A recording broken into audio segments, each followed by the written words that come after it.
ඩිම්බකෝෂ පිළිකා සම්බන්ධ මගේ වීඩියෝ මාලාවේ පළවෙනි වීඩියෝවේදී මම ඔයාලට කිව්වා ගර්භාෂ පිළිකා සහ ගැප්ගල පිළිකා වලට සාපේක්ෂව ඩිම්බකෝෂ පිළිකාවක් හඳුනා ගන්න එක ඉතාම අපහසුයි කියන එක. දැන් ඔයාට කිසිම හේතුවක් නැතිව එකපාරටම අසාමාන්‍ය විදියට රුධිරයේ වහනය වීම සිදුවෙනවා නම් ඒක එක්කෝ ගර්භාෂ පිළිකාවක හරි එහෙම නැත්නම් ගැප්ගල පිළිකාවක පූර්ව රෝග ලක්ෂණයක් වෙන්න පුළුවන්. නමුත් ඩිම්බකෝෂ පිළිකාවලදී එහෙම අසාමාන්‍ය විදියට රුධිරයේ වහනය වීමක් සිදු වෙන්නේ නැහැ. වැඩේ කියන්නේ ඩිම්බකෝෂ පිළිකාවලදී ඇති වෙන්නේ ප්‍රජනන පද්ධතිය ආශ්‍රිත රෝග ලක්ෂණ නෙමෙයි. ඩිම්බකෝෂ පිළිකාවලදී පෙන්눔 කරන්නේ එක්ක ආහාර ජීර්ණ පද්ධතිය ආශ්‍රිත රෝග ලක්ෂණයක්, එහෙම නැත්නම් මූත්‍රා මාර්ගය ආශ්‍රිත රෝග ලක්ෂණයක්. මේ කියන රෝග ලක්ෂණ ඩිම්බකෝෂ පිළිකාවක් නිසාම ඇති වෙනවා කියලා අපිට හරියටම කියන්න බෑ. උදාහරණයක් විදිහට ඩිම්බකෝෂ පිළිකාවකදී ආහාර ජීර්ණ පද්ධතිය ආශ්‍රිතව ඇතිවන රෝග ලක්ෂණයක් තමයි බඩ පිපෙන එක. අර කාන්තාවන් සමහර විට කෑම කෑවට පස්සේ පැය ගණනාවක් යනකම් නිකන් බඩ පුරවල දාලා වගේ තියෙන්නේ. අන්න ඒක එක ලක්ෂණයක්. ඊළඟට දෙවෙනි ලක්ෂණය තමයි කාන්තාවගේ උදරය ඉදිරියට නෙරාගෙන එන එක. ඉතින් මේ කියන ලක්ෂණ දෙකම ඩිම්බකෝෂ පිළිකාවක් නිසාම ඇති වෙනවා කියලා කියන්න බෑ. සාමාන්‍යයෙන් වයසට යන විට කාන්තාවන් අතර බහුලවම දකින්න ලැබෙන ලක්ෂණ දෙකක්. ඊළඟට මූත්‍රා මාර්ගයේ ආශ්‍රිත රෝග ලක්ෂණය ගත්තාම අපි මේක යුරිනරි අර්ජන්සි කියලා කියනවා.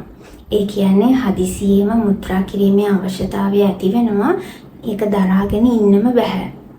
ඉතින් මේ කියන රෝග ලක්ෂණයත් ඩිම්බකෝෂ පිළිකාවක් නිසාම ඇති වෙනවා කියලා කියන්න බෑ. සාමාන්‍යයෙන් වයසට යනකොට හැම කාන්තාවකටම සිදුවෙන දෙයක්.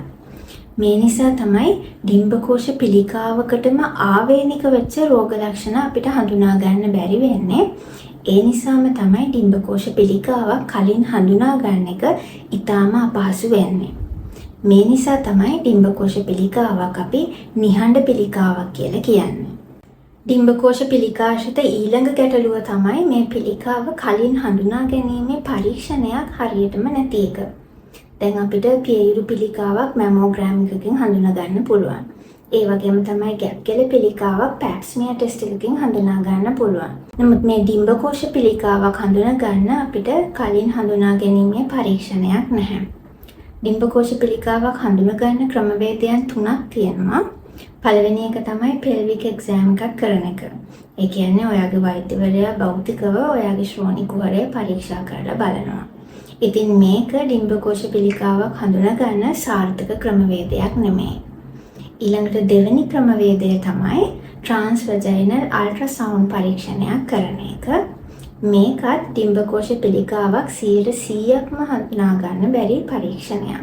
ඊළඟට තුන්වෙනි ක්‍රමවේදය තමයි රුධිර පරීක්ෂණයක් සිදු කරන එක.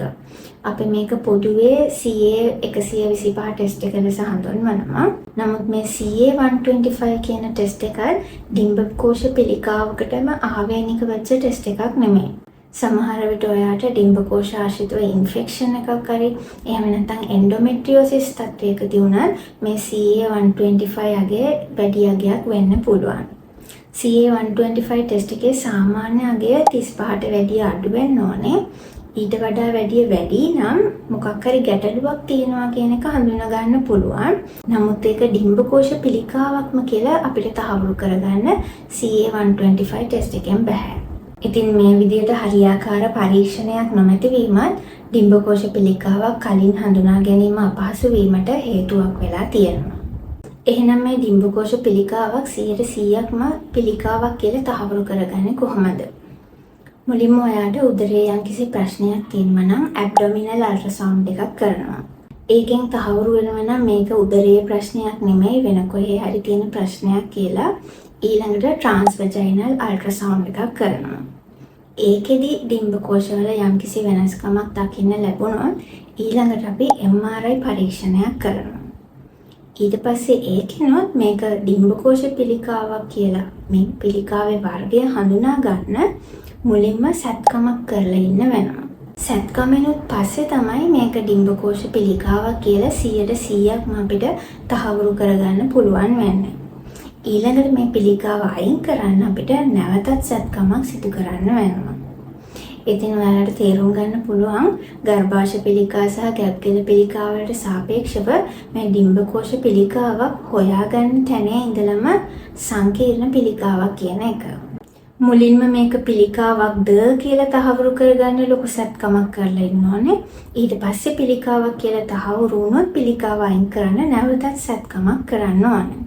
සමහර විට අර පිළිකාවක්ද කියලා හඳුනා ගන්න කරපු සැත්කමෙන් මේක පිළිකාවක් නොවේ කියලා තහවුරු වෙන්න පුළුවන්. අන්න එතකොට අපි අර කලින් කරපු සැත්කම කරලා තියෙන්නේ නිර්පරාදේ.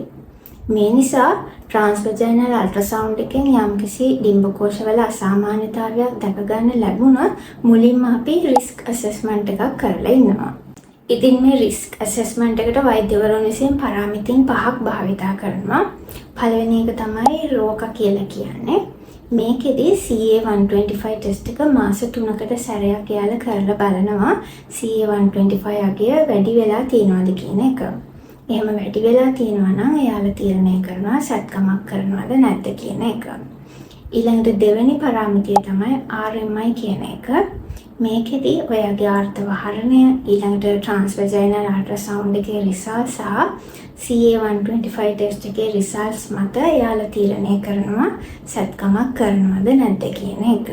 ඊළඟට තුන්වෙනි ක්‍රමවේදය තමයි OVA1 කියන ටෙස්ට් එක. මේකෙදි CA-125 ටෙස්ට් එකට අමතරව තවත් ටෙස්ට් වර්ග කිහිපයක්ම සිදු කරලා එයාලා තීරණය කරනවා සැත්කමක් කරනවද නැද්ද කියන එක. ඊළඟට හතරවෙනි පරාමිතිය තමයි Human Epididymis 4 කියන ටෙස්ට් එක. මේ ටෙස්ට් එක කරලා එයාලා තීරණය කරනවා මේ සැත්කම කරනවද නැද්ද කියන එක. ඊළඟට පස්වෙනි පරාමිතිය තමයි රෝම කියලා කියන්නේ. මේකෙදී එයාලා ඔයාගේ ආර්තවහරණය ඊළඟට CA-125 රිසල්ට් එක වගේම Human Epididymis රිසල්ට් එක මත තීරණය කරනවා සැත්කමක් කරනවද නැද්ද කියන එක ගැන. ඉතින් මේව තමයි ඩිම්බකෝෂ පිළිකාවක් කලින් හඳුනා ගැනීම සංකීර්ණ කරන කාරණාවන් ටික. පළවෙනි එක තමයි පිළිකාව කලින් හඳුනා ගන්න කිසිම රෝග ලක්ෂණයක් නොමැති වීම. ඊළඟට දෙවෙනි එක කලින් හඳුනා ගැනීමේ පරීක්ෂණ කිසිවක්ම 100%ක්ම සාර්ථක නොවන එක. ඊළඟට තුන්වෙනි එක මේ ඩිම්බකෝෂ පිළිකාවක් කියලා තහවුරු කරගන්න මුලින්ම ලොකු සැත්කමක් සිදු කරන්න වෙන එක. මේ නිසා මේ පිළිකාව හඳුනා ගන්න එක වගේම පිළිකාවට ප්‍රතිකාර කරන එකත් සංකීර්ණ වෙලා තියෙනවා. ලබන සතියේ වීඩියෝවෙන් මම මේ ඩිම්බකෝෂ පිළිකාවල කරන ප්‍රතිකාර වර්ග මොනවද කියලා සාකච්ඡා කරනවා. එහෙනම් අපි ලබන සතියේ තවත් වීඩියෝවකින් හමු වෙමු.